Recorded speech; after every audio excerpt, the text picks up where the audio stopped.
This channel does not promote any violent, harmful, or illegal activities. All content provided by this channel is meant for an educational purpose only. বাহ এবার হয়েছে স্বাদ হ্যাঁ অপূর্ব স্বাদ এমডিএচ এর চাঙ্কি চাট মশলা জীবনে আসল স্বাদ জাগলো আসল মশলা এসএস এমডিএচ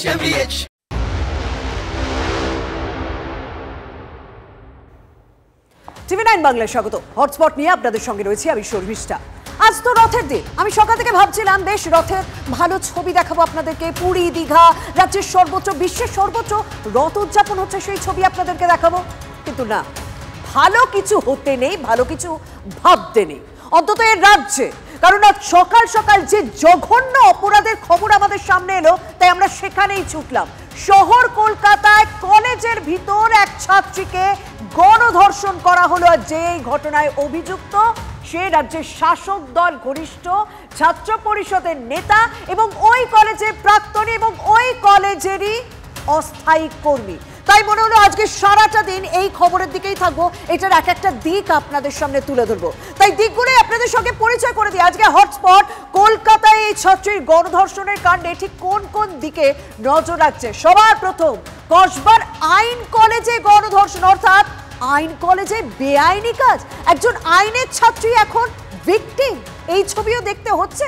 দ্বিতীয় বিষয়, গণধর্ষণে ধৃত টিএমসিপি নেতা। হ্যাঁ, যতক্ষণ না গ্রেপ্তার করা হয় ততক্ষণ কিন্তু এই খবরটা সামনেই আসেনি। এমনকি যে অভিযোগপত্র করেছে পুলিশ, সেখানে কারণ নাম পরিচয় জানানো হয়নি অভিযুক্তদের।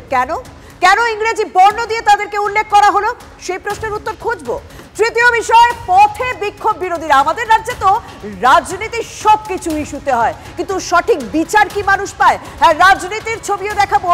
আর এখনো পর্যন্ত আরজি করের ঘটনায় যে তিলোত্তমা সঠিক বিচার পায়নি, তার বাবা মায়েরও বক্তব্য শোনাবো। কারণ এই ঘটনার 10 মাসের মাথায় শহর কলকাতায় কলেজের ভেতর ছাত্রীর গণধর্ষণের ঘটনা।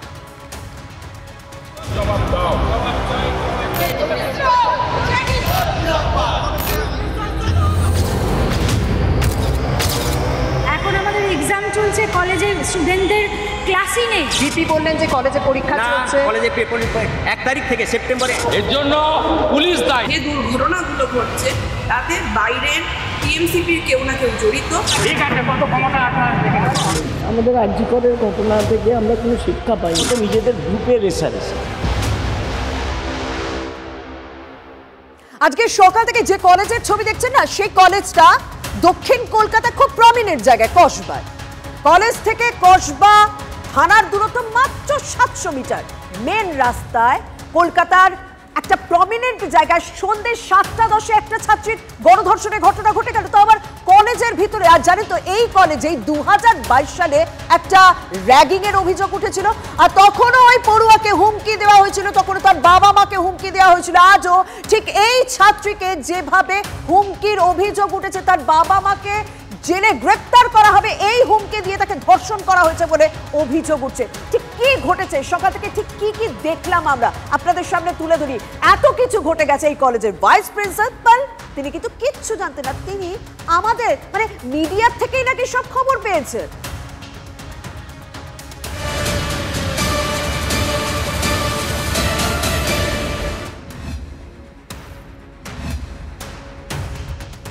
এখনও বিচারের অপেক্ষায় আরজিকর হাসপাতালের নিহত তরুণী চিকিৎসকের পরিবার। তিলোত্তমা কাণ্ডের 10 মাসের মাথায় কলকাতায় ফের গণধর্ষণের অভিযোগ। এবার আইনের কলেজেই আইনের ছাত্রী গণধর্ষিতা। দক্ষিণ কলকাতার কসবা সাউথ ক্যালকাটা ল কলেজে ছাত্রীকে গণধর্ষণের অভিযোগ কলেজেরই এক প্রাক্তন পড়ুয়া ও কলেজের 2 ছাত্রের বিরুদ্ধে। অভিযোগকারিনীর দাবি, 25শে জুন বুধবার সন্ধ্যে 7:30 থেকে 10:30টার মধ্যে নির্যাতন করা হয় তাঁকে। মূল অভিযুক্ত মনোজিৎ মিশ্র কলেজের প্রাক্তন ছাত্র, অন্য 2 অভিযুক্ত জাইব আহমেদ ও প্রমিত মুখোপাধ্যায় কলেজের পড়ুয়া। অভিযোগ, কলেজের গেট বন্ধ করে নিরাপত্তারক্ষীদের ঘরে নিয়ে গিয়ে গণধর্ষণ করা হয়। একটা হচ্ছে এখানে একটা কলেজের ছাত্র রাজনীতিকে কেন্দ্রকে ইয়ে করে ইস্যু খাড়া করে একটা অ্যালিগেশন দিয়েছে, সেটা সাহেব বিচার করে মঙ্গলবার পর্যন্ত পিসি দিয়েছে। 3 জনকে আমরা অ্যারেস্ট করে নিয়েছি, তার এফআইআর নেম অ্যাকিউজ কোর্ট পুরোটা শুনেছেন। আমরা যা মেডিকেল এভিডেন্স আছে সেটা কোর্টকে দেখিয়েছি। লাইনের 1 জুলাই অবধি পুলিশ কাস্টডি গ্রান্ট করেছে। এদের তরফ থেকে বলা হচ্ছে নাকি একটা কোনো ট্র্যাপ বা এরকম কোনো বিষয় করা হয়? আমি পাইনি। নির্যাতিতা তরুণী কসবা থানায় অভিযোগ দায়ের করেন। নির্যাতিতা ছাত্রীর অভিযোগপত্রে চাঞ্চল্যকর তথ্য। পুলিশের কাছে অভিযোগপত্রে উল্লেখ, কলেজের ইউনিয়ন রুমে তরুণীকে বিয়ের প্রস্তাব দেয় অভিযুক্ত মনোজিৎ। তরুণী সেই প্রস্তাব প্রত্যাখ্যান করে পালানোর চেষ্টা করে। তখন আটকে দেওয়া হয় কলেজের মেন গেট। এরপর জোর করে গার্ডরুমে ঢুকিয়ে দরজা আটকে গণধর্ষণ করা হয়। বের করে দেওয়া হয় নিরাপত্তারক্ষীকে। বাইরে অসহায় অবস্থায় দাঁড়িয়েছিলেন নিরাপত্তারক্ষী। ধর্ষণে বাধা দেওয়ায় বয়ফ্রেন্ডকে খুনের হুমকি দেয় মনোজিৎ। ধর্ষণের ভিডিও করে তা ছড়িয়ে দেওয়ার হুমকি দেওয়া হয়। নির্যাতিতার বাবা মাকেও মিথ্যে মামলায় ফাঁসানোর হুমকিও দেয় মনোজিৎরা। সেই অভিযোগের ভিত্তিতে 26শে জুন তালবাগান এলাকা থেকে কলেজের 2 ছাত্র জয়েব আহমেদ ও প্রমিত মুখোপাধ্যায়কে গ্রেফতার করে পুলিশ। ধৃতদের জিজ্ঞাসাবাদ করে মূল অভিযুক্ত টিএমসিপি নেতা ওই কলেজেরই অস্থায়ী কর্মী মনোজিৎ মিশ্রকে গ্রেফতার করা হয়। ধৃতদের বিরুদ্ধে ভারতীয় ন্যায় সংহিতার 3টি ধারায় অভিযোগ দায়ের করেছে পুলিশ। প্রশ্ন উঠছে, কলেজের মধ্যে এত কিছু ঘটে গেল অথচ কিছুই জানে না কলেজ কর্তৃপক্ষ। মেয়েটির কোনো পরীক্ষাও নেই, ক্লাসও নেই। মেয়েটি যে কলেজে এসছেন কোনো মানে অ্যাটেন্ডেন্স নেই। শুধুমাত্র মেয়েটি কলেজে এসছেন না, আপনি মেয়েটির দিকে বলছেন যে মেয়েটি কেন কলেজে এসছে। আমার প্রশ্ন যে ওই স্টাফ ওখানে এলো, 2জন ফার্স্ট ইয়ারে পড়ুয়া এলো, তারা ডাকলো মেয়েটাকে, মেয়েটি কেন এসছে সেটা অবশ্যই আপনি আপনার দিক থেকে প্রশ্ন করছেন। মেয়েটিরা 3জন কি করে? শুধু মেয়েটি না, ওই স্টুডেন্টগুলো কেন আসবে সেটা তো বলেছেন শুধু মেয়েটি এসছে। আমার তার জন্য স্ট্রাইক করলো। আপনি বললেন মেয়েটির কথা প্রথমে বললেন বলে, আমি যদি না ঢুকি ম্যাডাম, আমি ক্যামেরা সাথে পরশু ঘটনা ঘটেছে, তাহলে গার্ড আপনাকে আজকে সকালে কেন জানালো? এটাই আমার কথা। মানে আপনার কলেজে কি হয়ে যাচ্ছে আপনি 3 দিন ধরে জানেনই না? আমি কালকে মিটিং এ ছিলাম, ইউনিভার্সিটি মিটিং এ ছিলাম। 3 জনেরই মোবাইল ফোন বাজেয়াপ্ত করা হয়েছে।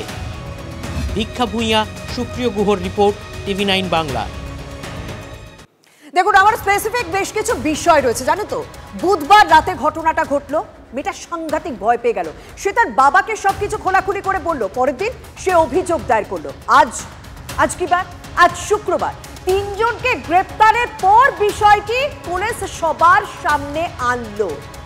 এতক্ষণেও ভাইস প্রিন্সিপাল কিচ্ছু জানতে পারলেন না? তার কলেজের গার্ড রুমে গ্রাউন্ড ফ্লোরে কি হয়ে গেল কিচ্ছু জানতে পারলেন না? না কিছু চাপা দেওয়ার চেষ্টা করলো? এবং জানো তো, আরজি করে তিলোত্তমার ঘটনার পর গোটা দেশ জুড়ে বিশ্বে আমরা আন্দোলন দেখেছি, কিন্তু লাভ কি কিছু হয়েছে? পুলিশ কি তার সঠিক ভূমিকা পালন করছে? কারণ আবারও তো শিক্ষা প্রতিষ্ঠানের ভিতরে ছাত্রীকে গণধর্ষণের ঘটনা ঘটলো, অভিযোগ করলো, কিন্তু পুলিশ কি করলো? অভিযুক্তদের নাম লুকোনোর চেষ্টা করলো। কারণ অন্তত সেই এফআইআর কপিতে প্রত্যেকের নাম JMP হিসেবে উল্লেখ করা হলো। এমনকি নির্যাতিতার অভিযোগ পত্রে নাম মোছানোর অভিযোগও উঠেছে। কেন? অভিযুক্তদের আড়াল করার চেষ্টা কেন? শাসক দলের সঙ্গে তারা খুব ওতপ্রোতভাবে জড়িয়ে রয়েছে বলে, শাসক দলের ইউথ উইংস এর সঙ্গে তারা খুব ওতপ্রোতভাবে জড়িয়ে রয়েছে বলে। পুলিশ তো পুলিশের ভূমিকা পালন করবে, এফআইআর কপিতে কেন অভিযুক্তদের নাম নেই? সেই প্রশ্নগুলো কিন্তু ইতিমধ্যে উঠতে শুরু করেছে। আইনজীবীরা কি বলছেন শুনুন। আমি এরকম ঘটনা দেখিনি যে আমরা জানি আইনে যে ভিকটিম তার নাম পরিচয় গোপন রাখতে হয়, ডিসক্লোজ করা যায় না। এখানে পুলিশ যারা অভিযুক্ত তাদের নাম গোপন রেখেছে এবং সেখানে ডিলিট করে সিম্বলিক নাম দিয়েছে। ফলে খুব স্পষ্ট যে পুলিশ তো প্রথমত অপরাধ সংগঠিত হতে দিয়েছে। পুলিশের মদত ছাড়া এই ধরনের ঘটনা সেন্ট্রাল ক্যালকাটায় ঘটতে পারে না। পুলিশের মদত ছাড়া এই ধরনের ঘটনা কলকাতায়, মানে দক্ষিণ কলকাতার ওই প্রমিনেন্ট জায়গায় হতে পারে না। আজ সকালে আমি সেখানে পৌঁছে গিয়েছিলাম। জানেন তো, যে মনোজিৎ মিশ্রের বিরুদ্ধে এই অভিযোগ, আমি গিয়ে না ধাক্কা খেলাম। ওই কলেজের দেওয়ালে লেখা আছে আমাদের হৃদয়ে মনোজিৎ দাদা, এবং টিম MM, মানে মনোজিৎ মিশ্রের আলাদা একটা টিম রয়েছে। সেই কারণেই কি লুকোনোর চেষ্টা?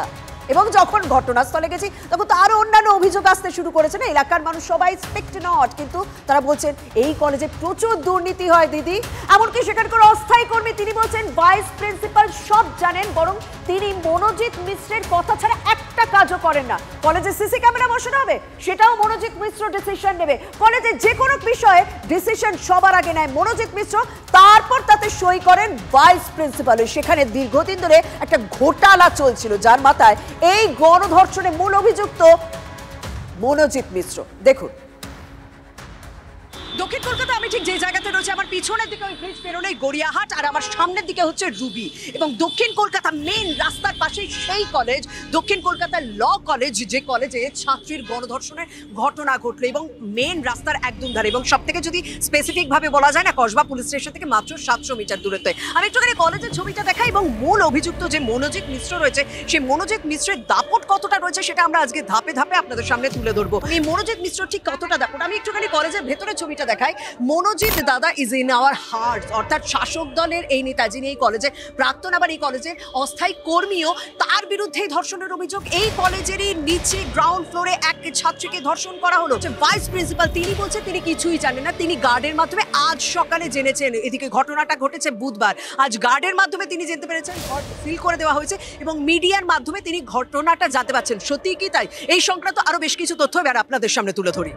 শয়ে শয়ে ছেলে মেয়ে এখানে ইল্লিগাল অ্যাডমিশন হয় লক্ষ লক্ষ টাকার বিনিময়ে। ইল্লিগাল অ্যাডমিশন এই মনোজিৎকে দিয়ে প্রত্যেকের মুখ চুপ করিয়ে দিত। এই সিসিটিভি ক্যামেরা সেখানেও প্রপার কোটেশন হয়নি, সিসিটিভি বসে গেছে লক্ষ লক্ষ টাকা। কাজ করে?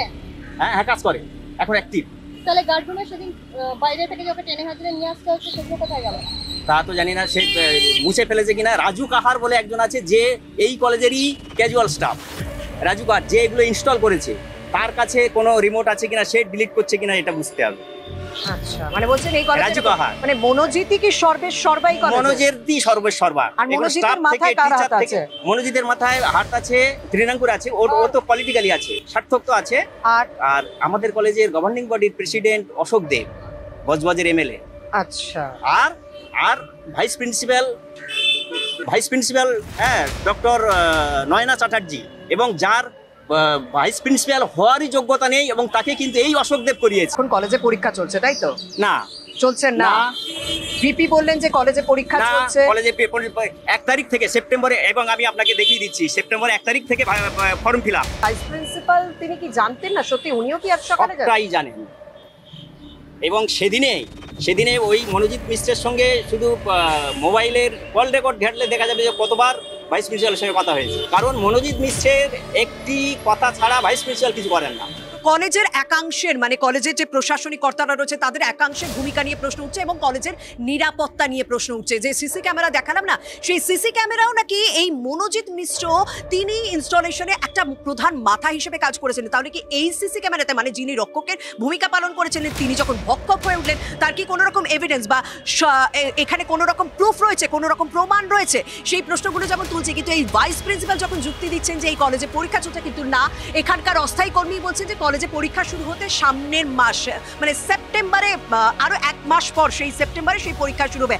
এখন কোনো পরীক্ষা চলছে না। ভাইস প্রিন্সিপাল নাকি মনোজিৎ মিশ্রের কথা ছাড়া কোনো কাজ করে না। তাহলে কি তারা কোথাও বিষয়টিকে লোকানোর চেষ্টা করেছিল? এই একটা ইতিমধ্যে প্রশ্ন উঠতে শুরু করেছে। কিন্তু কলেজের অস্থায়ী কর্মীর সঙ্গে আমাদের যে বিষয়গুলো কথা হলো, তাতে অন্তত এই বিষয়টা পরিষ্কার, এই কলেজে দীর্ঘদিন ধরে একটা দুর্নীতি চলছে। সেই দুর্নীতির মাথা হচ্ছে মনোজিৎ মিশ্র, এবং তার মাথায় হাত রয়েছে কলেজ প্রশাসনিক কর্তাদের একাংশের এবং রাজ্যের শাসক দলের একাংশের। মানে মনোজিৎ মিশ্র কে এমন ব্যক্তি যাকে লুকোনোর জন্য এরকম পরীক্ষার যুক্তি দিলেন ভাইস প্রিন্সিপাল? কিন্তু ওই ছাত্রী কিন্তু নিজের কমপ্লেনে লিখেছেন যে ভর্তির প্রক্রিয়া চলছিল কলেজে, তাই আমরা এসেছিলাম।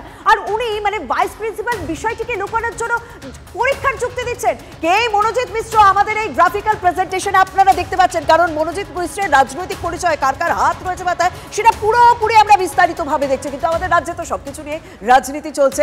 বিরোধীরা কি বলছে, মানে শুভেন্দু অধিকারী আজকে এই ঘটনা নিয়ে কি বলেছেন এবং কিভাবে নিজেদের কাছ থেকে দায় ঝাড়ছে তৃণমূল ছাত্র পরিষদ এই মনোজিৎ মিশ্রকে নিয়ে, সে নিয়ে তৃণাঙ্কুরের বক্তব্য শুনুন।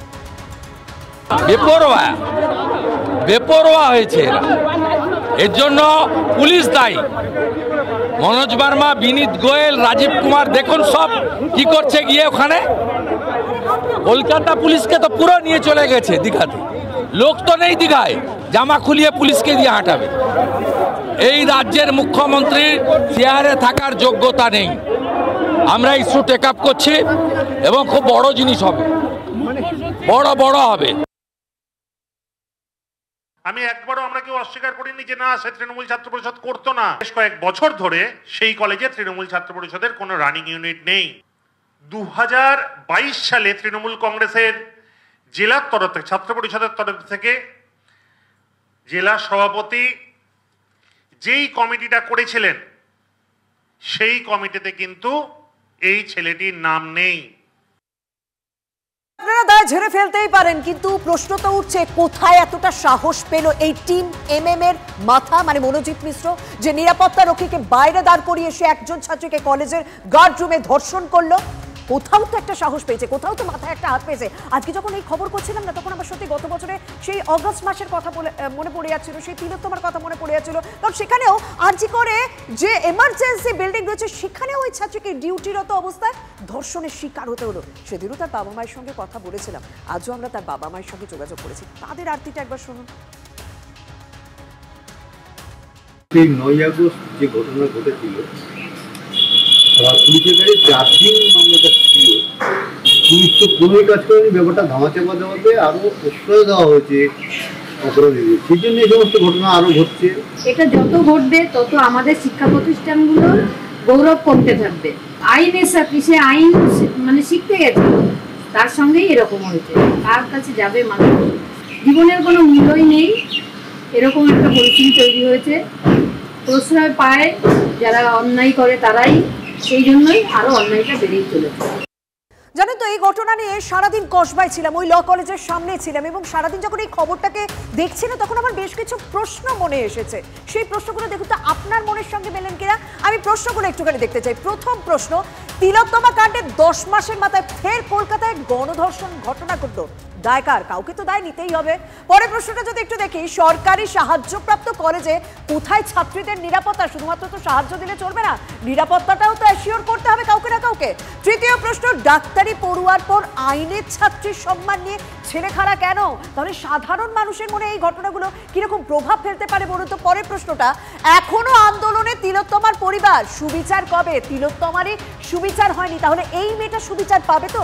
প্রশ্ন উঠতে শুরু করেছে। 5 নম্বর প্রশ্ন, তিলোত্তমা কাণ্ডের পরও কেন নিরাপদ নন বাংলার তিলোত্তমারা? এই প্রশ্নটা তো উঠছে। পুলিশ প্রশাসনের ভূমিকা নিয়ে প্রশ্ন উঠছে, রাজ্য প্রশাসনের একাধিক মানুষকে নিয়ে প্রশ্ন তুলছে। কলেজে গণধর্ষণ, কোথায় নজরদারি? হ্যাঁ, নজরদারি তো ছিল, নিরাপত্তা রক্ষিত ছিল, তাকে তো বাইরের দর্শকের ভূমিকা পালন করিয়েছে এই মনোজিৎ মিশ্র।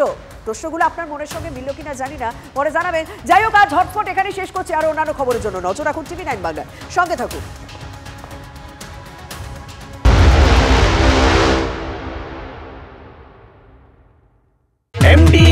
চানা মশলা, এখন ছোলা হোক বা বরবটি দানা, সাদা চানা হোক বা কালো, সব রান্নাই হবে অসাধারণ।